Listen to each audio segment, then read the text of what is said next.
Bienvenidos a Historiar.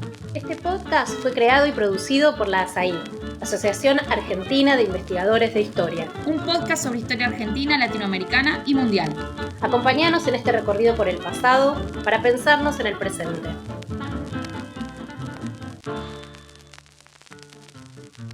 Bienvenidos y bienvenidas a un nuevo episodio de Historiar, el podcast de la Asociación Argentina de Investigadores de Historia.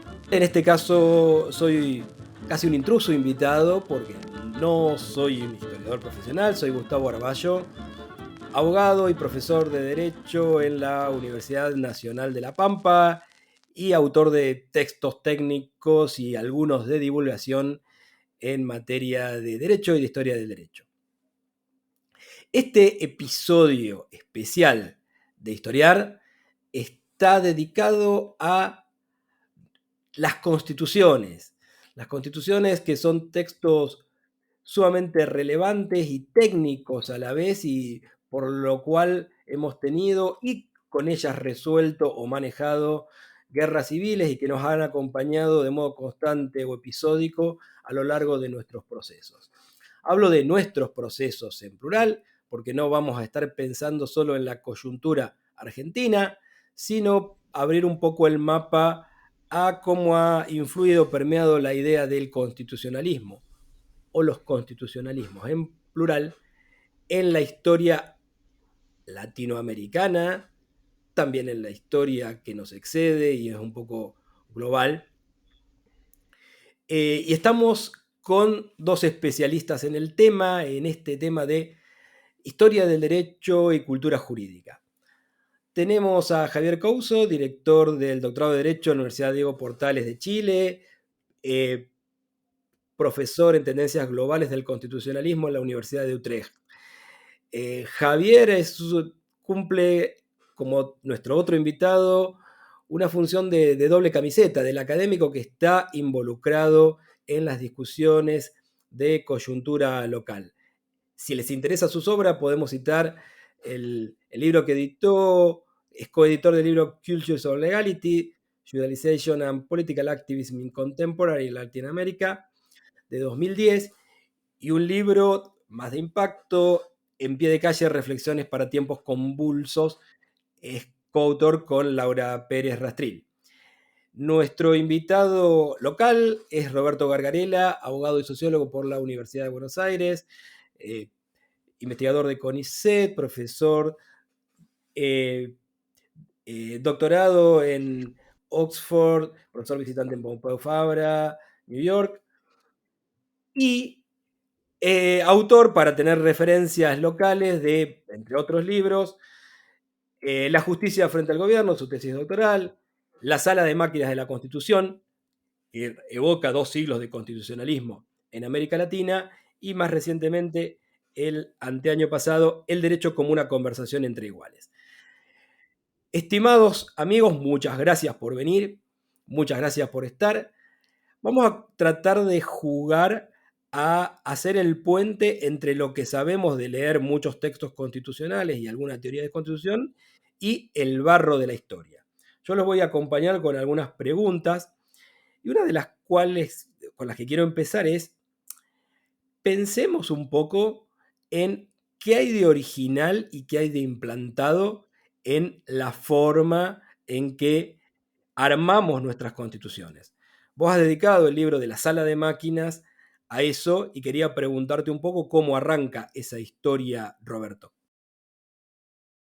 Bueno, en el caso de América Latina, yo veo que hubo, después de la independencia, un periodo, digamos, de exploración, de experimentación, en donde aparecieron, ensayos para mí bien interesantes, que entre otras cosas mostraban que había muchos caminos distintos, abiertos, y que implicaban también textos y programas de gobierno y bases constitucionales diferentes.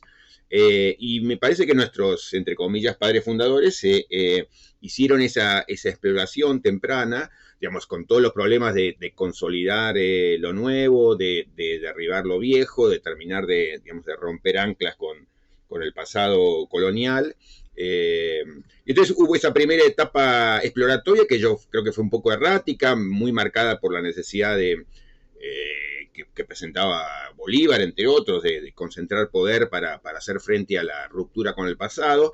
Y luego yo creo que las bases efectivas de lo que es aún hoy el constitucionalismo regional aparecieron entre mediados del siglo XIX y comienzo del siglo XX.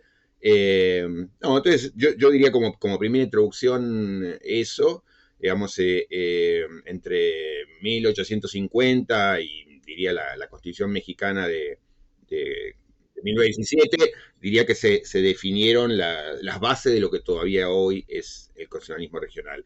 A veces simplificando, y es lo último que digo, introducción, diría que en el siglo XIX quedaron definidos los marcos básicos en términos de organización del poder, que todavía hoy se reconocen, y a comienzo del siglo XX, con la Constitución mexicana, apareció el perfil del constitucionalismo social, que también es distintivo todavía hoy de la parte, digamos así, de declaraciones de derechos de nuestras constituciones. Estupendo, Roberto. Hay una pregunta, yo arranqué con vos en el nacimiento. Javier ha sido un activo observador y analista del proceso de la Convención Constituyente de Chile, que terminó en este referéndum. Quería preguntarte, cuando pensamos hoy en las historias, digamos, cuando armamos un proyecto de constitución como el que armó efectivamente la Constituyente de Chile, ¿qué señales rescata del pasado? ¿Qué influencia ha tenido? ¿Ha sido un proceso de cambio o ha recogido cosas de otras constituciones? A ver, yo diría lo siguiente. Primero que nada, gracias por la invitación a historiar. Gustavo, un gusto estar contigo y con Roberto, que nos une una conversación de tantos años. En efecto, en efecto. A ver, yo creo que en Chile, para partir con una especie de comentario a lo que decía Roberto, Chile, como el resto de América Latina en el siglo XIX, uno de los problemas que tuvo fue que el discurso constitucional tenía que lidiar con el hecho de una cultura política que no tenía el acervo cultural de los países que estábamos imitando, particularmente Estados Unidos. Por un ejemplo, los grados de literacidad de los Estados Unidos eran mucho más importantes que los que había en la región latinoamericana.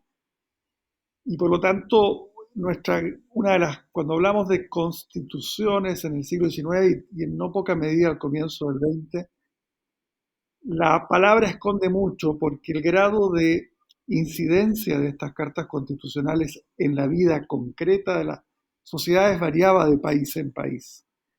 En otras palabras, y eso en alguna medida sigue ocurriendo hasta hoy en algunos países de la región, hay lugares donde es más incidente lo que dice la Constitución, ya sea como elemento habilitante o como constreñimiento. Y por dar otro ejemplo, los ideales constitucionales que se ensayaban o que se expresaban a comienzos del siglo XIX tenían que lidiar con el hecho, lo puso muy bien alguna vez, no sé si fue Brian Loveman, que hablaba en ese libro muy interesante que se llama La Constitución de la Tiranía, que es un análisis de cómo teníamos constituciones y inmediatamente el estado de excepción constitucional se transformaba en la regla. Entonces, bajo la misma, digamos, lógica, había una estructura, si se quiere, monárquica, disfrazada de republicanismo. Alguien habló eran monarcas con ropaje republicano, lo que tuvimos al comienzo. Entonces, en el caso de Chile, por ejemplo, el gran problema, como lo planteó Iván Jaksic, que obsesionaba a Andrés Bello, y Bello tuvo una influencia muy fuerte en el constitucionalismo temprano de Chile, era la obsesión por el orden. Había que resolver el problema del orden político a toda costa. Y por eso tuvimos una constitución muy conservadora, muy poco abierta a las libertades, pero que fue crecedora, como lo plantearon los liberales del siglo XIX chileno. A la altura de cuando más o menos llega el exilio argentino, Alberdi y compañía, estaba comenzando a liberalizarse. Entonces planteo todo esto porque Chile es un país que tiene una cierta orgullosa tradición constitucional en el mundo de la derecha y el centro político. La izquierda tuvo siempre una relación compleja con la Constitución. Hasta, yo diría, más o menos los años 60 era considerado un obstáculo al cambio social el derecho entero, Constitución incluida. Es interesante, Javier, pensando en esas divergencias, también podemos pensar en cómo funciona ese árbol genealógico, que tiene un tronco común y tiene ramas que se han ido separando y algunas veces nos parece que cada cual ha hecho la suya y cada desarrollo constitucional nacional es más bien idiosincrático. Esa era la pregunta que te quería hacer, Roberto, de en qué medida influyen tradiciones propias y en qué medida hay de otras zonas comunes o signos de los tiempos que van actuando en conjunto y vasos comunicantes a lo largo de todos estos procesos de constitucionalización. Bueno, gracias por la pregunta, Gustavo. Yo quería contestarla también haciendo referencia a lo que comentaba Javier, que era bien interesante, sobre las tradiciones. No, me parece que uno de los debates interesantes que hubo en las bases constitucionales de nuestros países, diría en general en América Latina, pero claramente entre Argentina y Chile, fue esa reflexión sobre cómo posicionarse frente al pasado. En Argentina, más allá de la disputa Alberdi-Sarmiento, que tuvo mucho de disputa personal, y yo creo que a veces se privilegiaba el enojo personal frente al punto, digamos, histórico sobre cómo evaluar, digamos, no sé, el vínculo que se podía tener con el constitucionalismo norteamericano, etcétera. Pero bueno, pero Alberdi tuvo reflexiones interesantes más allá de la polémica con Sarmiento sobre cómo lidiar con el pasado colonial. Y algo similar aparecía en Chile. Javier mencionaba a Andrés Bello. A mí siempre me interesó como revivir el debate que entiendo que hubo entre Lastarria, Chacón y Bello del otro lado, acerca otra vez, digamos, de cómo pensar el pasado colonial, respecto del cual entiendo yo, Lastarria, Chacón tenía una visión más crítica, digamos, más digamos, una aproximación más, si se quiere, filosófica, más desentendida en un punto digamos así, del honor y el resguardo de esas tradiciones que venían de lejos.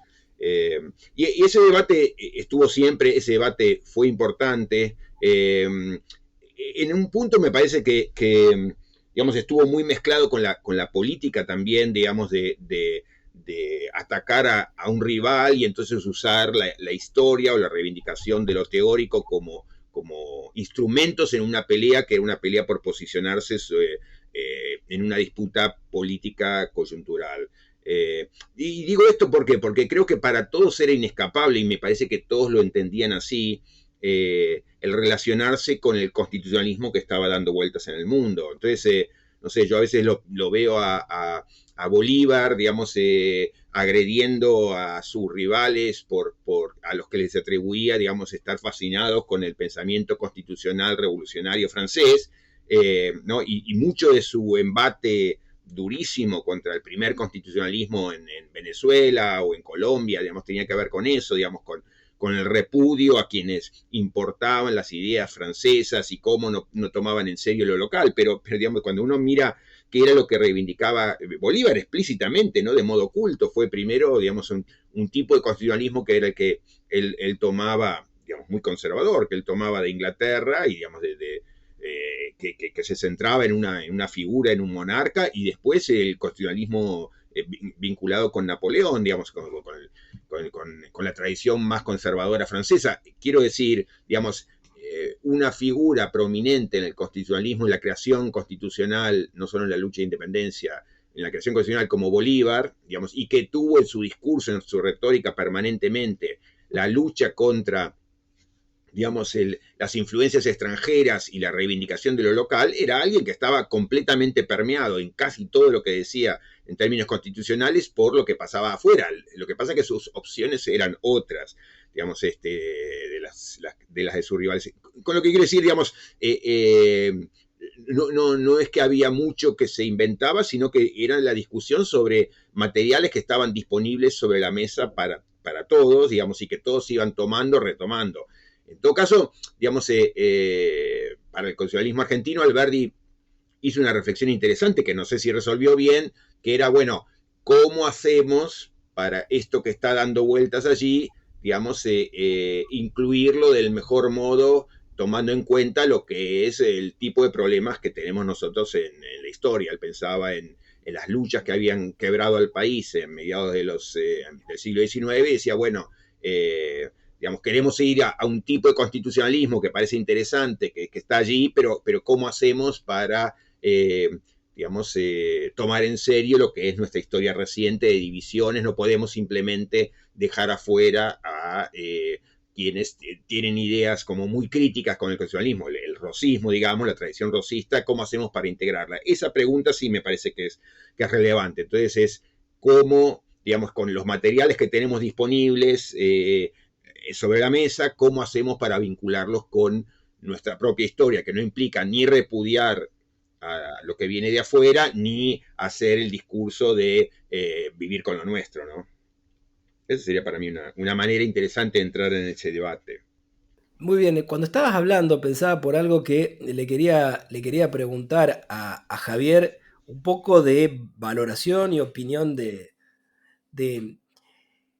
porque es dable imaginar que hay momentos de optimismo y de escepticismo constitucional. En los momentos de optimismo donde creemos que una constitución va a funcionar bien y va a resolver ciertos problemas, y momentos de escepticismo donde podemos dejarla sin cambios y alguien podría focalizar. El problema es otro, el problema es la cultura política, el problema es, digamos, las condiciones económicas generales, la geopolítica, lo que quieras.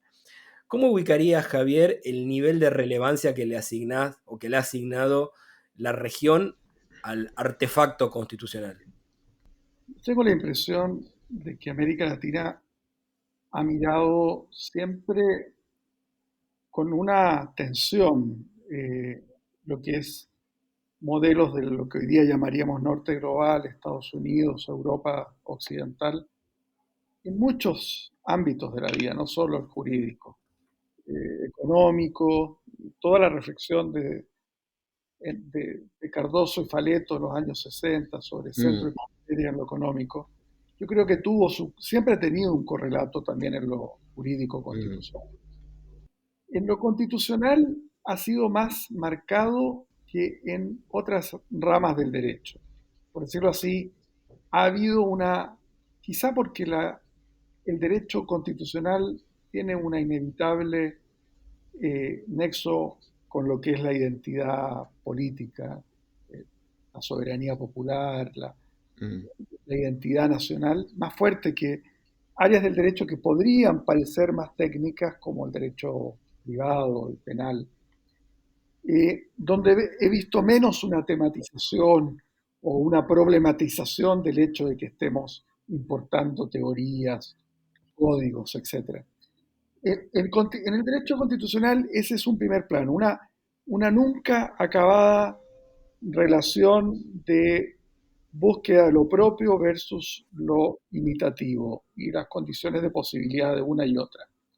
En ese sentido, yo considero muy interesante el diálogo que hubo entre Bello y sus críticos jóvenes, pero que un diálogo muy productivo, como mencionaba Roberto, Lastarria, los hermanos Amunati, Carrasco Albano, en fin, que se oponían a la beta conservadora de Bello, pero Bello fue siempre muy dialogante. Entonces, ese diálogo, lo que encuentro interesante de Alberdi es que Alberdi agregó a la mirada a lo norteamericano o a lo europeo el debate que se estaba produciendo. Fue un debate sur-sur, si se quiere, o intracontinental sudamericano. Ese debate lo hemos tenido menos, y yo creo que a propósito del proceso constituyente que lamentablemente fracasó hace 4 semanas en Chile, hubo algo de eso con lo que fue plurinacionalismo, multiculturalismo, pluralismo lingüístico. Primera vez que yo veía a Chile, a los constitucionalistas chilenos mirando seriamente la idea de derechos de naturaleza que se debatió en Ecuador o lo que fue el reconocimiento indígena en Bolivia y Ecuador también. Mm, Pero, pero es muy, es algo, ese es un primer plano. Un segundo plano sí. es el nivel de cuánto, digamos, de cuánto, cuál es el peso cultural o sociológico concreto de un texto constitucional en distintas sociedades latinoamericanas. Yo siempre me he acordado de esta frase que Pablo Neruda, un poco irritado, planteó que en Chile no iba a haber revolución hasta que no saliera publicado en el diario oficial, que se decreta que hay revolución. Y lo decía con una suerte, o la frase del gran sociólogo político René Zabaleta de Bolivia, fallecido prematuramente en los años 80, que hablaba de Chile como la patria del Estado, como un lugar yo creo que siempre nuestros vecinos son los mejores, los vecinos de cada país suelen ser los mejores observadores de nuestra realidad a veces, porque no están insertos en el lugar. Y a lo que se refería con esos Zabaleta es que en Chile, por decirlo así, para bien y para mal, el Estado es capaz de tener una capilaridad que en Bolivia no tenía. En otras palabras, cuando se plantea el programa de desayunos escolares por el gobierno de Salvador Allende, un vaso de leche y un pan digamos, un desayuno escolar para cada niña y niño del país, en un país de 4.500 kilómetros de extensión, de Arica a Punta Arenas, hasta el último pueblo, desde Putre en el altiplano chileno, por venir, que queda más cerca de Ushuaia que de Punta Arenas, la leche llegaba sin podrirse, sin que se la robaran. Eh, claro, cuando vino la dictadura fue quirúrgica la represión y hubo 2.300 asesinados y otros 1.000 desaparecidos, entre ejecutados y desaparecidos, pero en 17 años hubo un nivel de represión casi quirúrgica en Chile, mientras que en otros países de la región latinoamericana era mucho más gruesa la represión. Hubo muchos más muertos a veces, porque eh, bueno, yo le debía dinero a alguien, decía que era comunista y llegaban las fuerzas y lo mataban. En Chile la inteligencia militar era quirúrgica.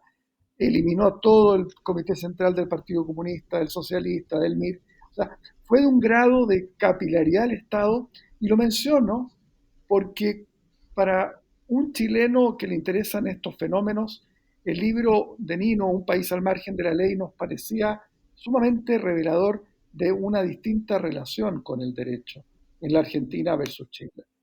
Y esto es algo que alguna vez lo comencé con el gran Turio Halperin Donkey, que siempre recuerdo con mucho cariño, que contaba, él decía 300 años de legado colonial, de Chile como una fortaleza militar, versus el Río de la Plata como un puesto de contrabandistas. Él era un poco brutal para poner las cosas, pero tenía algo de cierto.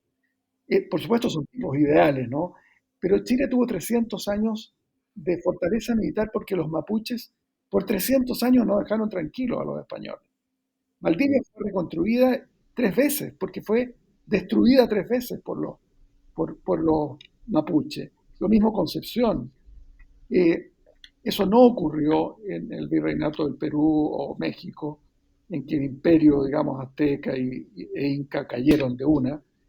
Y en el caso de lo que fue el Río de la Plata como un lugar donde la prohibición de comerciar con los ingleses fue siempre tenue, según Halperin dejaron una huella cultural en la relación en dos sentidos. Él decía, claro, Chile es más disciplinado y obediente a la ley, pero más jerárquica como sociedad. Mm. Argentina es más horizontal y democrática en sus relaciones sociales, pero tenía desde 300 años de una relación más tenue con lo que es la juridicidad. Por supuesto que estos son cuestiones que fueron cambiando con el tiempo y ya a la altura del fin del siglo XIX la Argentina logró instaurar una república, eh, digamos, con todos los defectos de una república oligárquica, pero una república posible, como lo han dicho los historiadores argentinos. Javier, Ujú. no, me parece súper interesante todo lo que decís, es súper rico y hay como muchas aristas por donde uno podría entrar o a mí me dan ganas de comentar, pero retomaría una de las cosas que vos decís que arranca con el comentario que hacías que también me parece interesante sobre el tipo de influencia sur-sur que ha habido y no solamente, digamos, el vínculo sur-norte. No, quería a partir de ahí reflexionar un poco, digamos, o al menos dejar un terreno ahí abierto sobre cómo hemos ido moldeando nuestras constituciones, algo así como, ¿cuál es la traducción de patchwork? ¿No? Digamos, como un traje con enmiendas, con emparches, Sí, sí. que se van juntando pedazos y cómo integrarlos, ¿no? Porque yo creo que efectivamente, digamos, ha habido todo eso y más, ha habido y sigue habiendo en buena medida, digamos, nuestras constituciones tienen que ver con, por un lado, el modo en que nos vinculamos, yo creo que muy decisivamente con el constitucionalismo norteamericano y toda la estructura, digamos así, liberal de separación de poderes, de checks and balances, digamos, de cierto presidencialismo viene de ahí.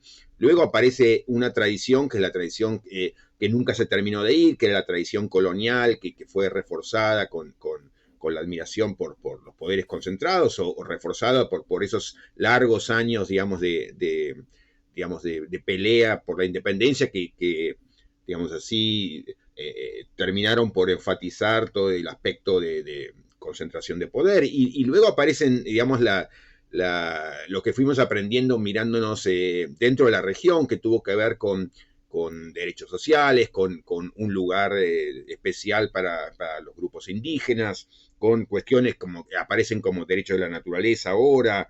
Me parece que lo bueno y lo malo, digamos, o por lo menos ahí hay algo que es bueno y es malo. Uno, en lo bueno, y es que, bueno, era inevitable, pero digamos, forma parte de la riqueza el hecho de que nuestras bases constitucionales actuales son producto de una mezcla, y eso da riqueza, y eso expresa diversidad, pluralismo, eso me parece que está bien.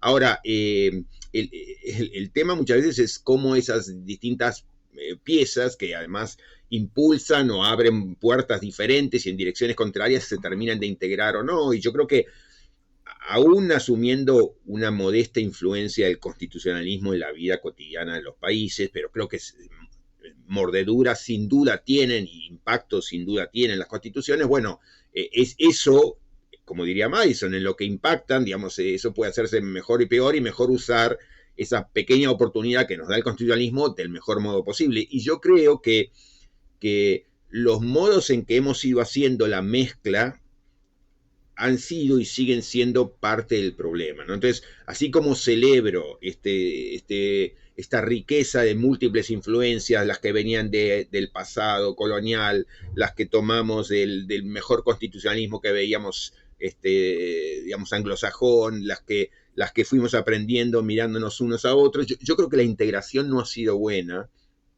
Y me gustaría eso, como pensar y preguntarles sobre cómo ven ese problema, si puedo. Y doy aquí mis 5 centavos sobre la cuestión, ¿no? Yo no entiendo bien por qué, pero hay uno de los múltiples problemas del constitucionalismo regional que no diría me angustian, pero me preocupan, es eso, cómo hemos ido haciendo la mezcla, ¿no? Y doy un ejemplo.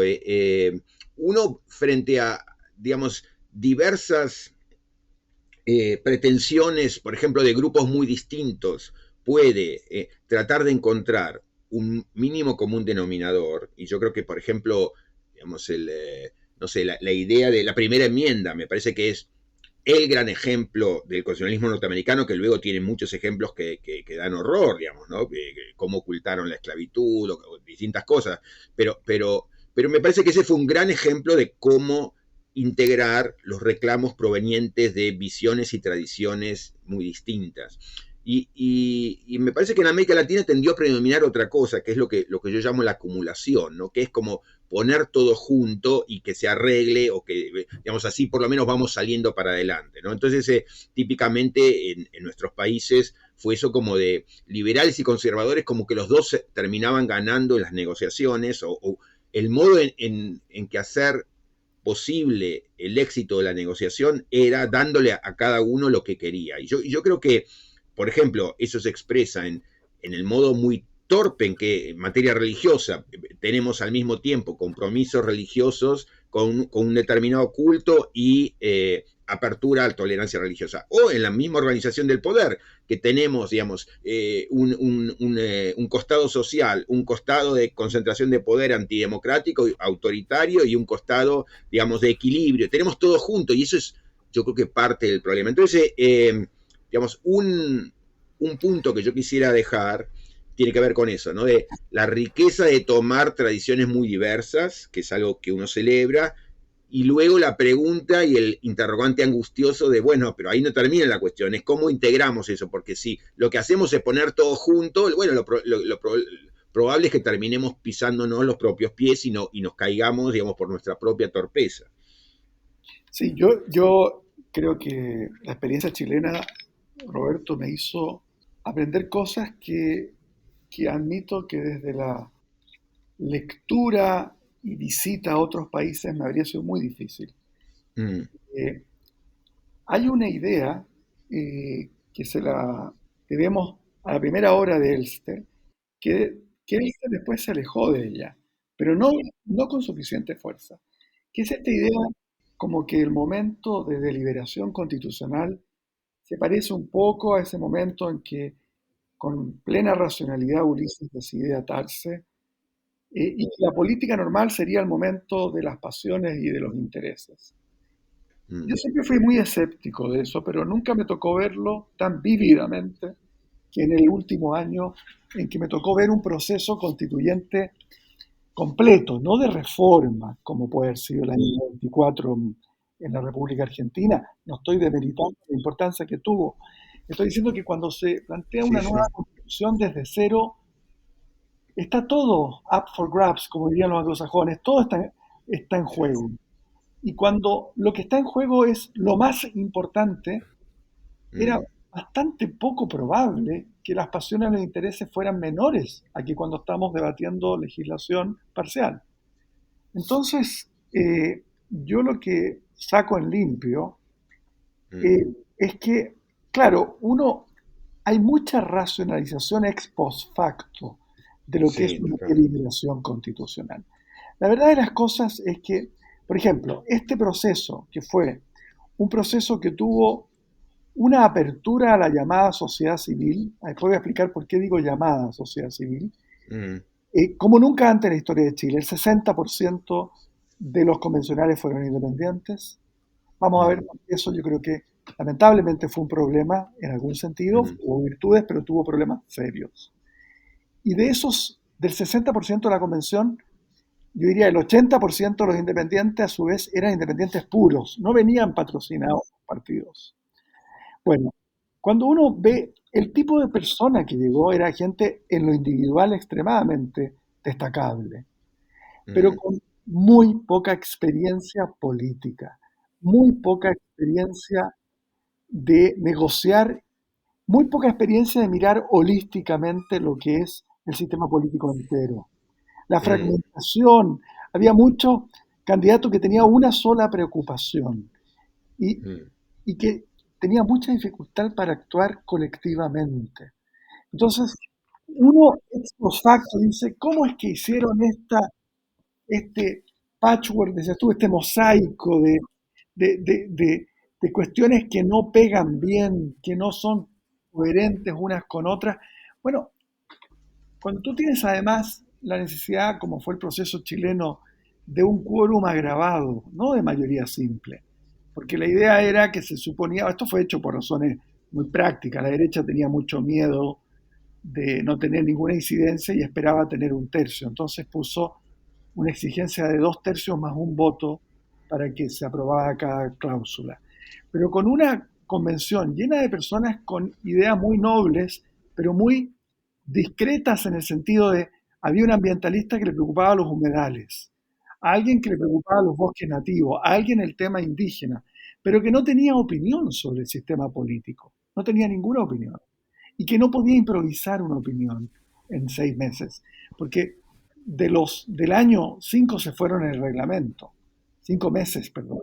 Entonces, yo entiendo cómo es ex post facto, uno le pide una cierta lógica, hay una Sí, sí, sí. reconstrucción racional.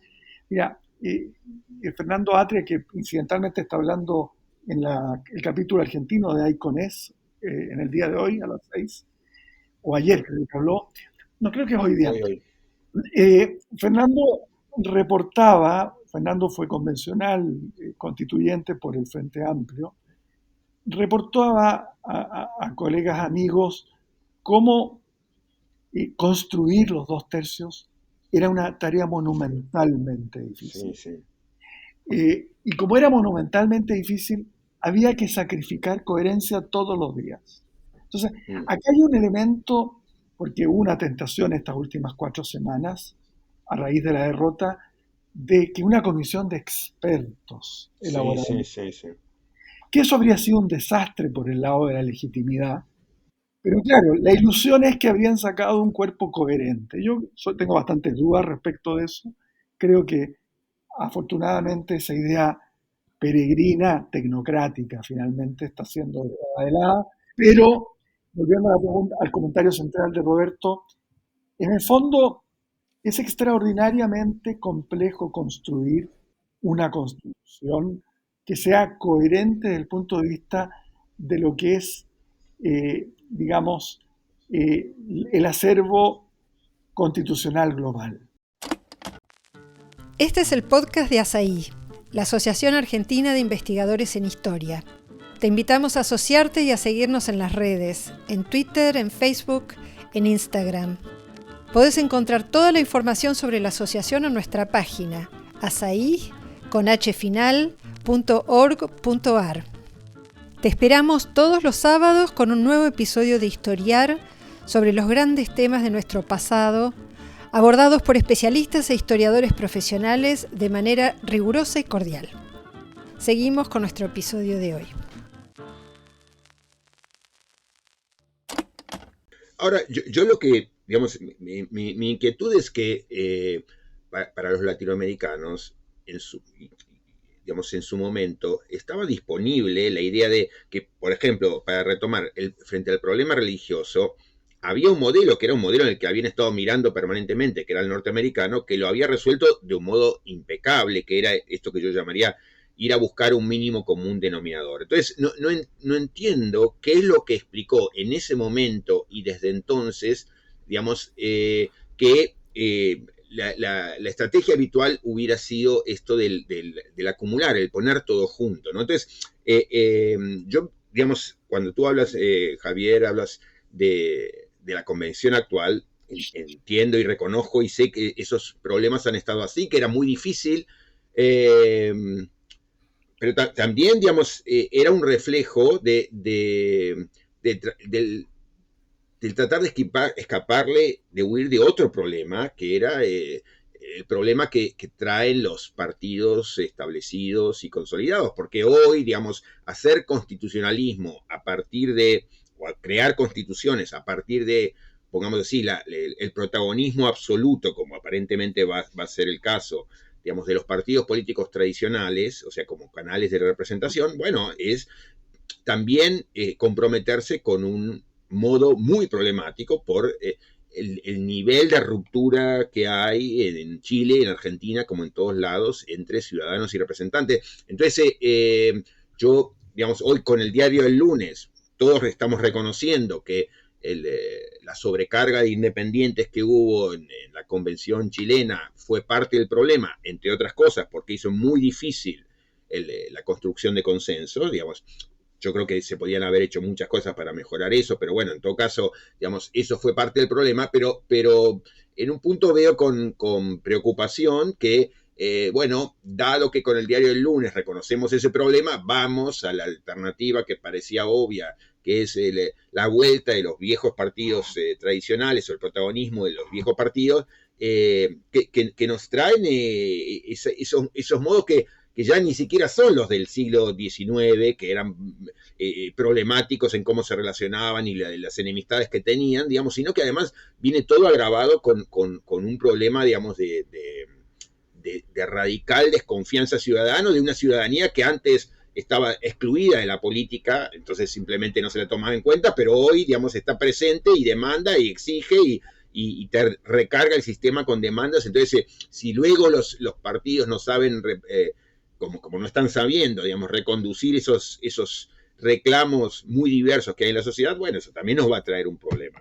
No, entonces, por un lado eso, ¿no? De cómo el problema adquiere hoy dimensiones nuevas vinculadas con la debacle, digamos, del sistema institucional tradicional que estamos viendo. Y luego, digamos, una última nota de pie de página, y es que,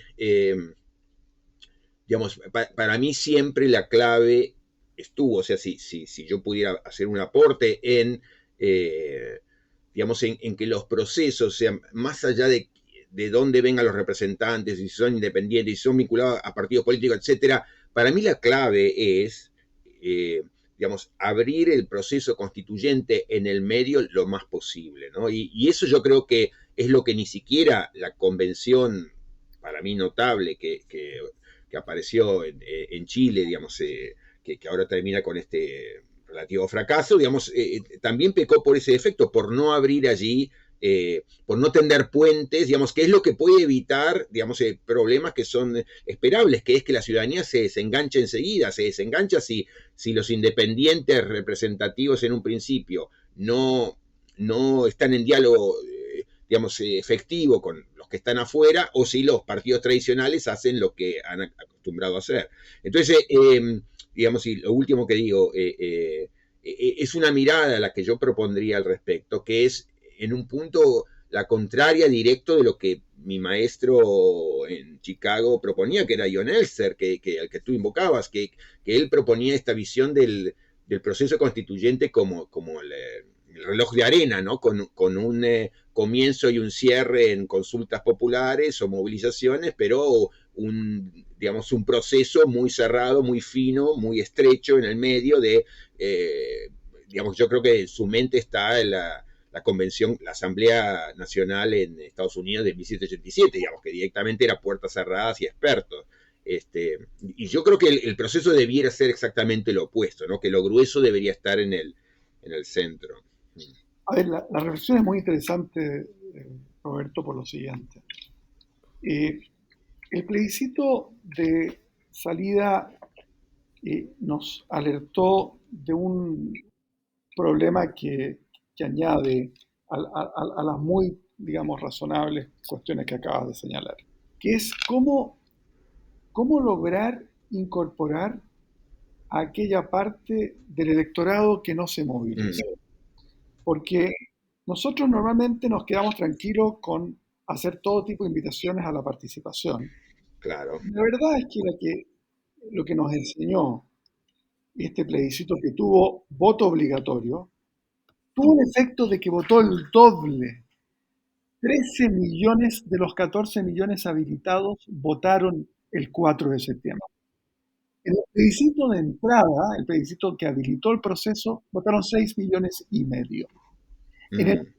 Entre la gente que se movilizó para elegir a los convencionales, votaron 5 millones y medio. Entonces, y entre la gente que cuando tú invitas a que participen en instancias, digamos, de incidencia participativa dentro de la discusión de la nueva Constitución, estamos hablando de una fracción ínfima del electorado. Entonces, esto plantea la gran pregunta sobre la antiquísima pregunta sobre representación versus participación de grupos movilizados que no necesariamente, que más bien estamos seguros que no representan al resto del electorado que se moviliza solo para votar cuando está obligado, en el caso de Chile.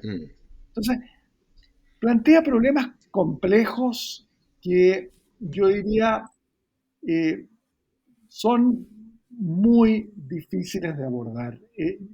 Yo creo que esto, si le agregamos una era en que la democracia está atacada por el populismo, y cuando me refiero al populismo, me refiero al populismo punitivo, que es el más común en Chile hoy día. El punitivo que dice, que pide mano dura ante la delincuencia, que llama terrorismo a todo, que exige un Estado gendarme finalmente. Entonces, no es el populismo, digamos, a la Clau o la Clau, nunca he entendido bien cómo lo pronuncia el fallecido autor, sino que es un populismo muy disolvente, muy exigente, como decías tú, pero muy poco dispuesto a participar, pero que cuando lo llaman a participar suele tener voto de protesta, y que le cuesta mucho articular cuestiones, votos constructivos. O sea, que hay personas que incluso dicen que más que de los 6,5 millones de votantes adicionales, vamos a tener que tener más datos empíricos, en fin, Sí. focus groups, encuestas, para saber si votaron. Hay gente como Juan Pablo Luna, que es uno de los más finos politólogos que trabajan en Chile, de Uruguay, que no descarta que haya habido gente que votó contra el establishment. Y si algo era propuesto como una, digamos, el establishment hoy día era votar a prueba, era algo que se presentaba como que iba. O sea, él no está diciendo que obviamente no descarta otras variables, pero finalmente es un voto como de decir, tampoco me gusta esto. Iba a decir que hay una larga subhistoria que podemos hacer sobre, que excede a las constituciones, que tiene que ver con las instancias de plebiscitos. Plebiscitos a veces pro reforma y a veces pro medidas puntuales, y no solo en Latinoamérica, sino en el mundo, y en qué medida esa esperanza nos sirve, o el plebiscito tiene una agenda que probablemente no responda a la cuestión original, como nos demostró en cierta medida el Brexit. Hemos estado hablando de las constituciones, y hay una visión medio cándida y estándar, casi de cívica del secundario, de pirámide, de Kelsen, la Corte Suprema como intérprete final. Vos has escrito sobre esto, que probablemente no formaba parte de las preocupaciones de Andrés Bello, Carrasco Albano, Alberdi, Sarmiento. Sarmiento sí lo visibilizaba y propiciaba: tomemos llave en mano el modelo norteamericano, si importamos la Constitución, importemos su jurisprudencia. Y la verdad es que la pegó bastante. Eso fue efectivamente lo que hizo la Corte argentina. Pero saliendo de esa experiencia histórica, ¿en qué medida las constituciones pueden ser salvadas o trastornadas por la visión de un órgano judicial, Corte Suprema, que tiene la última palabra? ¿Qué podemos decir sobre eso? Mira, también es obviamente un tema para hablar un año y empezar así un debate, pero yo para decir algo, integrándolo con las cosas que veníamos diciendo, digamos, mi propia visión del constitucionalismo es, como aparece ahí en este último libro, es entendido más como conversación. Y eso yo no lo veo como un proyecto caprichoso, sino como algo justificado y diría indispensable por lo que yo diría que es el dato de la vida constitucional contemporánea, como diría Waldron, que es el hecho del desacuerdo, como diría Rawls, el hecho del pluralismo. Y en estos hechos digamos, donde hay gente que obviamente, permanentemente va a estar en un desacuerdo profundo respecto de todos los problemas importantes porque parten de cosmovisiones muy distintas y entonces no es esperable que coincidan, sino que disientan, digamos.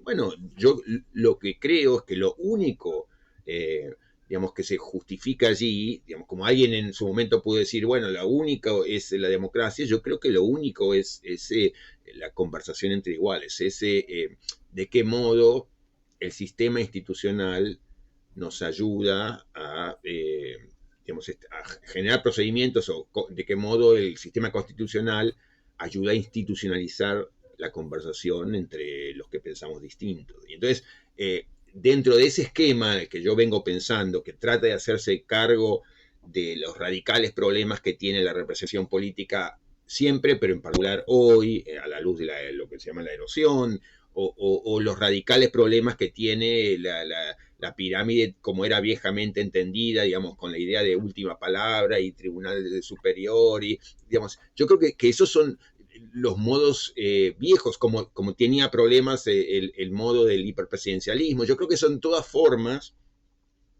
indebidas de resolver un problema profundísimo que creo que tiene, digamos, visibles formas de salida más atractivas, más justificables y más aceptables, digamos, que son las que yo idealmente pongo en los términos de la conversación entre iguales, pero digamos, lo que eso pretende graficar es un modo institucional diferente y para mí de los pocos aceptables de resolver problemas que son de siempre y que tienen una particularidad hoy por las maneras en que nuestras viejas formas digamos, sí, han quedado oxidadas y pasan a ser hoy parte decisiva de nuestras dificultades. Entonces, frente a eso, frente al desacuerdo, frente a instituciones que ya no funcionan, botones institucionales que tocamos y, digamos, y que ninguno responde, que digamos, ninguna parte de la maquinaria parece responder, yo creo que la única manera, la única vía de salida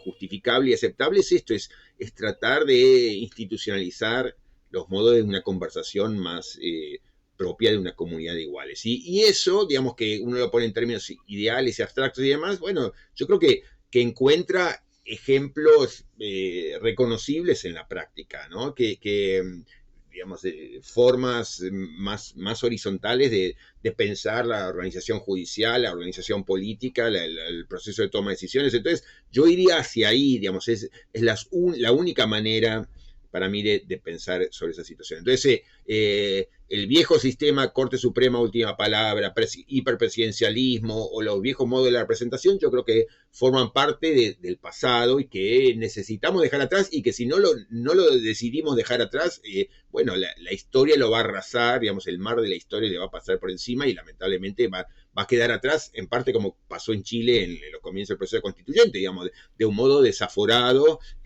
¿no? Y a los golpes. Entonces, yo creo que debemos ir hacia un modo más conversacional por necesidad más que por idealismo, ¿no? Quería darle hablando de la última palabra, quería darle la última palabra a Javier. Me estaba acordando a propósito de esto, de una cosa que dice un jurista argentino que tal vez seguramente conoces, Rodolfo Vigo, una especie de butad que dice: el siglo XIX era el siglo del legislador, que hacía sus enciclopedistas Código Penal, Código Civil. El siglo XX es el siglo de los ejecutivos, de los grandes planes quinquenales, de la concentración del poder, del decisionismo. Y siguiendo ya como viene embalado, el siglo XXI es el siglo del poder judicial. En el sentido, y esto rescata la idea de que hay un montón de cosas donde recobran protagonismo que se resuelven o se llevan a los tribunales. ¿Qué podemos decir de eso, Javier? Sus influencias sobre la cultura de legalidad, si son positivas o si son disruptivas sobre los tableros de gobierno. A ver, yo diría lo siguiente.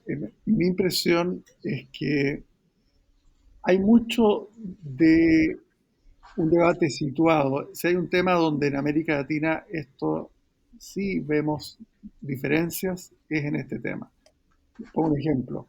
nosotros hemos tenido el equivalente a la Corte Suprema que está teniendo Estados Unidos desde Dobbs, en este caso, por cerca de 30 años. Nosotros hemos tenido una corte parecida a una corte que se llamó Lochner a comienzos del siglo XIX, una corte anti derechos sociales, anti libertades públicas, una corte conservadora a niveles insólitos, la Corte Constitucional. Colombia tenía una corte emancipadora y defensora de la democracia. Entonces, esas cosas tienen impacto. Por otra parte, es verdad que hay una cultura constitucional que se ha difuminado entre los jueces de instancia. Yo creo lo que se ha llamado el neoconstitucionalismo a la Carbonell, le han puesto algunos por el vulgarizador de una idea de jueces como personas que pueden hacer justicia, esa justicia que no otorga ni el legislativo ni el ejecutivo. Pero sabemos que son limitadas las posibilidades de los jueces de hacer justicia social. Como alguna vez lo puso alguna persona, creo que fue Fernando Atria, una reforma agraria en serio vale más que 3 décadas de una corte constitucional muy progresista, pensando quizá en la colombiana, y cómo el coeficiente de Gini, ese que mide la desigualdad, no se movió nada a pesar de todo el trabajo de la Corte Constitucional colombiana, que ha sido muy meritorio en reconocimiento, pero muy débil en redistribución. Entonces, desde ese punto de vista, yo creo que efectivamente este es un siglo en que digamos, de buenas a primeras las cortes parecen ser los protagonistas, pero como lo hemos discutido alguna vez con Roberto, la idea de que uno puede tener jueces virtuosos preocupados de la justicia social, por decirlo así, sumidos dentro de un contexto de una política hiperconservadora, populista o corrupta, es, yo creo que, insostenible en el mediano plazo. Es insostenible en el mediano plazo. Entonces, no queda de otra. Puede ser un elemento catalizador de una modernización democrática de los otros poderes, la judicatura, en lo que algunos han llamado diálogo constitucional, pero ciertamente no tiene los recursos políticos, económicos, para poder llevar el pandero de un desarrollo emancipador en América Latina. Estamos de acuerdo. Me parece un buen mensaje para cerrar. Hemos explorado historias viejas de la matriz constitucional y la historia reciente, el elefante en la habitación de siempre que hablemos de constitución, que es el proceso constituyente chileno. Y esto también un llamado a poner en valor la idea constitucional que nos sigue acompañando y en ella seguimos pensando, pero también me gusta la idea de cerrar con un llamado a la prudencia y a la humildad de que no todo tiene que resolverse en estrados judiciales como muchas veces estamos, sobre todo desde nuestro gremio abogadil, desde nuestra formación jurista, muy tentados a contar la historia de los derechos a través de fallos de tribunales, y la historia es mucho más compleja, afortunadamente. Bueno, los despido a ustedes, les agradezco mucho, les agradecemos su participación en este episodio, ha sido un placer escucharles. Muchísimas gracias. Gracias, Gustavo. Un gusto saludarte, Roberto. Como siempre. Gusto también, Javier. Gracias, Gustavo. Y a nuestros oyentes les decimos que esperamos encontrarlos la próxima semana con un nuevo episodio de Historia. Hasta la próxima.